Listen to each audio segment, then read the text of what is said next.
नमस्कार काव्य शिको मनमोहक मराठी मालवणी कवितांमध्ये मी मनमोहन रोग आपलं स्वागत करतो। मित्रांनो, आज एक आपण मराठी कविता ऐकूया। कोकण जे सगळ्यांनाच आवडतं। कोकण म्हणजे स्वर्ग म्हणतात। कोकणातलं इतकं निसर्ग सौंदर्य आहे की ते वर्णन करावं तेवढं कमीच। दरी डोंगर, वन आणि समुद्रकिनारे मुख्यतः ह्याने पर्यटक लुब्ध होतात। भारतातला एकमेव जिल्हा जो पर्यटक जिल्हा म्हणून घोषित झाला आहे जवळजवळ 25-26 वर्षापूर्वी, तो कोकणातलाच सिंधुदुर्ग जिल्हा। म्हणजे कोकणातलं सौंदर्य किती असेल ह्याची कल्पनाच केली पाहिजे। आणि कोकणात विषयी सगळ्यांनाच आकर्षण असतं। एकदा जाऊन माणूस परत परत जावं असं वाटतं की इतरांना सांगतो। तर असं ही कोकणावरची कविता आज आपण ऐकूया। सध्या कोकण चर्चेत बरेच आहे। रिफायनरी, एनरॉय बरीच वर्ष, आणि आता सध्या रिफायनरी बारसू। तर आता कविता सुरू करूया। कोकण म्हणजे तांबड्या मातीच्या वळणवाटा म्हणजे कोकण। तांबड्या मातीच्या वळणवाटा म्हणजे कोकण। आंबा फणस काजूच्या राशी म्हणजे कोकण। नारळ पोपळीच्या बागा म्हणजे कोकण। नाचणी भातशेतीचे मळे म्हणजे कोकण। तांबड्या मातीच्या वळणवाटा म्हणजे कोकण। आंबा फणस काजूच्या राशी म्हणजे कोकण।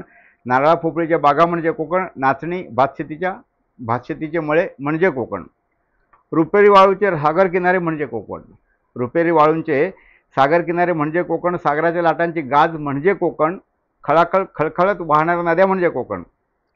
खळाळत वाहणाऱ्या नद्या म्हणजे कोकण। चंदेरी माशांची फडफड म्हणजे कोकण। चंदेरी माशांची फडफड म्हणजे कोकण। आबोलीचे वळेसार म्हणजे कोकण। आबोलीचे वळेसार म्हणजे कोकण। माशाचे कालवण भात म्हणजे कोकण। माशाचे कालवण भात म्हणजे कोकण। पिठी सोलकढी वडी सागोती म्हणजे कोकण। पिठी सोलकढी वडे सागोती म्हणजे कोकण।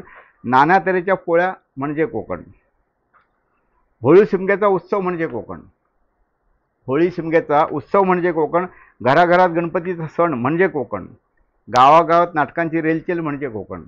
गावागावात नाटकांची रेलचेल म्हणजे कोकण। देवळा देवळात भजन कीर्तनांचे ताल म्हणजे कोकण। कोकण म्हणजे स्वाभिमान। कोकण म्हणजे स्वाभिमान। कोकण म्हणजे ताठपणा आणि मान। बघा, कोकणातला एकही शेतकरी आत्महत्या केलेलं तुम्हाला दिसणार नाही। कोकण म्हणजे स्वाभिमान। कोकण म्हणजे ताठपणा आणि मान। कोकण म्हणजे माणसातील इमान। कोकण म्हणजे माणसातील इमान। कोकण म्हणजे नरनारी रत्नांची खाण। कोकण म्हणजे भराडी आईची साध।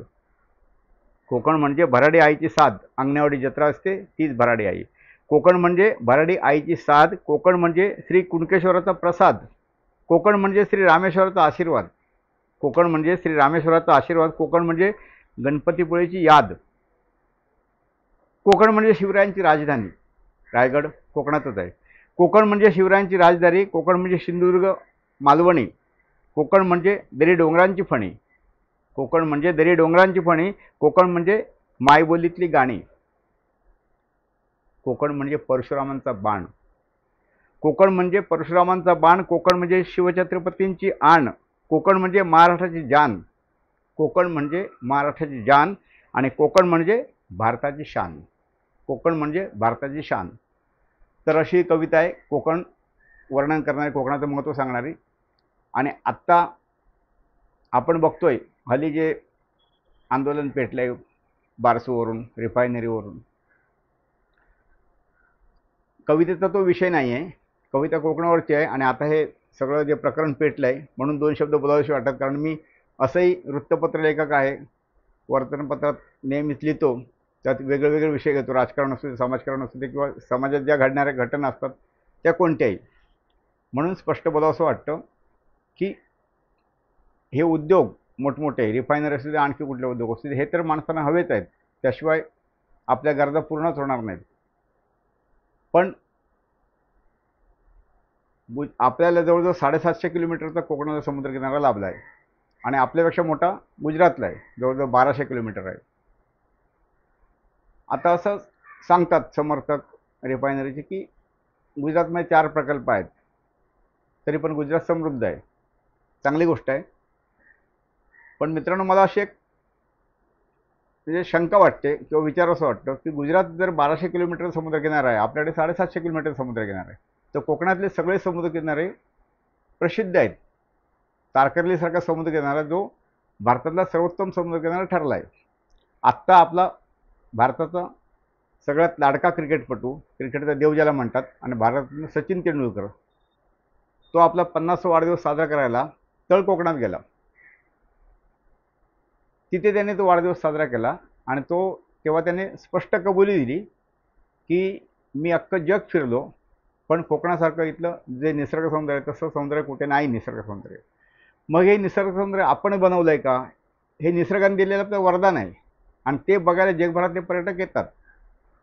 मग आपल्यापेक्षा मोठा समुद्रकिनारा गुजरातला आहे, 1200 किलोमीटर जवळपास. मग तिथला एकही समुद्रकिनारा प्रसिद्ध नाही कसा? पर्यटक त्याची वावा कशी नाही करत? आणि कोकणातल्याच आपल्या समुद्राची वावा का करतात? किंवा लाखो लोक बघायला का येतात? याचा विचार केला पाहिजे. मग ती 4 रिफायनरी तिथे आहेत, त्याचा काय परिणाम होतोय का?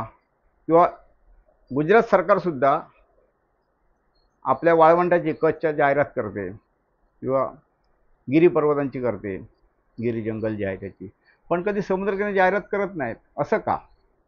मग आपले समुद्र इतके सुंदर काय आहेत समुद्रकिनारे? रिफायनरीशिवाय इतर पण उद्योग आहेत ना. आता जे 4 उद्योग गेले, 4-5 उद्योग गुजरातला गेले, मग त्यातले 1-2 उद्योग असते तर काय झालं असतं? त्याने पण रोजगार मिळाला असता ना. की आपल्याला जे भरभरून वरदान दिलं आहे निसर्गाने कोकणाला, नैसर्गिक वरदान आहे, निसर्गाची खाण म्हणतात, सौंदर्याची खाण म्हणतात. मग त्या अशा उद्योगाने त्याला जर गालबोट लागणार असेल, त्याची जर वाट लागणार असेल, त्याचा ऱ्हास होणार असेल, त्याचा सत्यानाश होणार असेल, तर मग असे उद्योगच का पाहिजेत? मग इतर उद्योग करा ना. पर्यटनाला पुरेसे उद्योग करा, पर्यटनाला पूरक असतील ते उद्योग करा, किंवा दुसरे मोठे प्रकल्प करा, जेणेकरून रोजगार पण मिळेल, प्रकल्पही होतील आणि कोकणाचं जे सौंदर्य आहे ते अबाधित राहील. मुख्य म्हणजे सिंधुदुर्ग जिल्हा पर्यटन जिल्हा म्हणून घोषित केला, त्याला 26 वर्ष आली. दुर्दैवाने आज मुंबई गोवा मार्गाचं जो महामार्ग आहे त्याचं कामसुद्धा पूर्ण होत नाही आहे. किती वर्ष ते खड्ड्यातच रस्ते आहेत आणि गावोगाव जाणारे जे रस्ते आहेत ते सुद्धा तसेच आहेत, बकाल आहेत.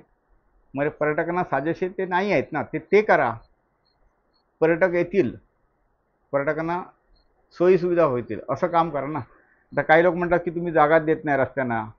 जर एखादा प्रकल्प करताना कशी जागा घेतात, धरणं बांधताना कशी जागा घेतात, मग अशी रस्त्याला कितीशी जागा लागणार? 4-5 फूट 4-5 फूट दोन्ही बाजून लागणार आहे. ती घ्यायला सरकारला किती भारी पडतं. इच्छाशक्ती हवी ना, ती करा. म्हणजे रिफायनरी उद्योग करू नये असं नाही, पण भारतात म्हणतात 8 रिफायनरी समुद्र किनाऱ्याशिवाय आहेत, त्याचा समुद्राशी दुरान्वयी संबंध नाही.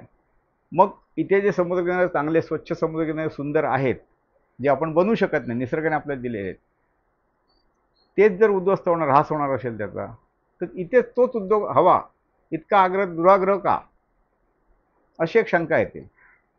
बाकी कवितेचा तो विषय नाही.